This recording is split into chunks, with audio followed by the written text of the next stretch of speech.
وعلیکم السلام ورحمۃ اللہ۔ دیکھیے، آپ کی جو کلپ ادھر آتے ہیں وہ دوسرے گروپوں میں چلے جاتے ہیں تاکہ سب تک یہ بات پہنچ رہی ہے، اور کیسی عجیب بات ہے ان کی۔ کہتے ہیں کہ ڈاکٹر عثمانی رحمۃ اللہ علیہ تو فوت ہو گئے۔ بھائی فوت کیا، محمد حنیف نے فوت نہیں ہونا ہے؟ فوت ہونے کے بعد اپنا ہر بندہ حق عقیدہ ہے تو حق عقیدہ، باطل عقیدہ ہے تو باطل عقیدہ اس کے ساتھ رہے گا۔ اور جب ہم مسلک پرستوں کے اکابرین کے شرک کی نشاندہی کرتے ہیں تو وہ آگے سے کئی دفعہ کہتے ہیں وہ تو مر گئے۔ بھائی مر گئے، ان کی کتابیں تو نہیں مری ہیں، ان کی کتابیں جو زندہ ہیں پہلے سے زیادہ زندہ ہو گئی ہیں۔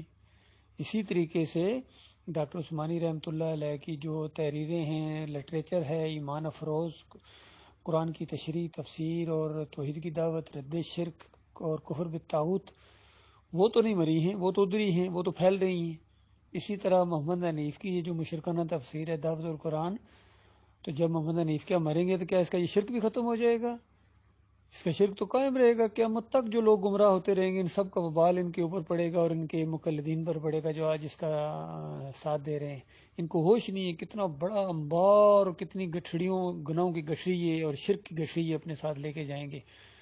اس وقت ان کو کتنی زیادہ اصل میں تکلیف ہوگی۔ اصل میں اللہ تعالیٰ ڈیل دیتا ہے اور پھر جب پکڑتا ہے نا بڑے سخت طریقے سے پکڑتا ہے۔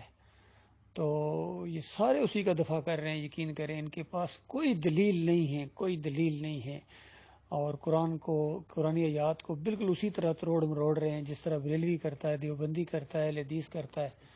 ان میں اور اہل حدیثوں میں کوئی فرق نہیں رہا ہے کہ جماعت اس لیے بنائی تھی کہ اللہ کا مقابلہ کیا جائے، امیر اس لیے بنایا تھا کہ اللہ کے مقابلے میں اس کو کھڑا کر دیا جائے، الہ مان لیا جائے۔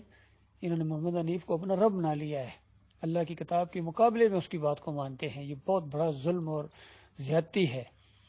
اور کتنی دوسری قرآن آیات کا بھی انکار ہوتا ہے جس میں اللہ تعالیٰ کہتا ہے کہ اللہ کی اطاعت کرو، رسول کی اطاعت کرو، اور اول الامر منکم، جو تم میں سے اول الامر ہوں، صاحب امر ہوں، امیر ہوں، ناظم ہوں، ان کی اطاعت کرو۔ فَإِن تَنَازَعْتُمْ فِي شَيْءٍ فَرُدُّوهُ إِلَى اللَّهِ وَرَسُولِهِ، اور اگر بالفرض تمہارا کسی معاملے میں اختلاف ہو جائے اس کو اللہ اور اللہ کے رسول کی طرف پھیر دو۔ تو دیکھیے اللہ اور اللہ کے رسول سے اختلاف کی گنجائش نہیں ہے، لیکن امیر سے، وہ خیر نبی ہے، اس سے اختلاف ہو سکتا ہے کسی معاملے میں کہ نہیں بھائی آپ کی یہ بات غلط ہے، اور امیر کو بھی چاہیے کہ اس کو اللہ اور اللہ کے رسول کی طرف پھیرے۔ کیا اللہ اور اللہ کے رسول نے فیصلہ نہیں کیا ہے؟ کتاب کوئی اس کی وہ تشریح نہیں ہوئی ہے اس معاملے کی، ساری چیزیں موجود ہیں۔ اللہ کی کتاب کی طرف جاؤ گے تو سورہ مریم کی 58 نمبر آیت پڑھو، وہاں اللہ تعالیٰ سارے نبیوں کا ذکر کرتا ہے۔ وہاں تو یہ یعقوب علیہ السلام کا نام بھی ہے کہ یہ سارے انبیاء ایسے تھے جب ان کے سامنے اللہ کی کوئی نشانیاں آتی تھی تو یہ دڑام سے سجدے میں گر جاتے تھے۔ یہ نص ہے قرآن کی، اور اسی چیز کے اوپر عمل کیا یہاں۔ وخروا لہ سجدا، دونوں نبی اللہ کے سامنے سجدے میں گر گئے، اور پیچھے اپنے سامنے والدین تھے یعنی وہ گرے، اور سامنے بھائی ہیں، سارے سجدے میں گر گئے، اللہ کے سامنے سجدہ کیا انہوں نے۔ یہ نہیں کہ یوسف علیہ السلام کو سجدہ کیا، وہ سوچ بھی نہیں سکتے تھے ایسی بات۔ تو انبیاء کے اوپر شرک کا الزام لگانا یا کہنا کہ یہ اس وقت جائز تھا یا یہ اللہ کا حکم تھا، دیکھیے کتنے ان کو پاپڑ بیلنے پڑ رہے ہیں غلط باطل موقف کو ثابت کرنے کے لیے۔ تو یہ بہت بڑی ان کی بدقسمتی ہے بھائی۔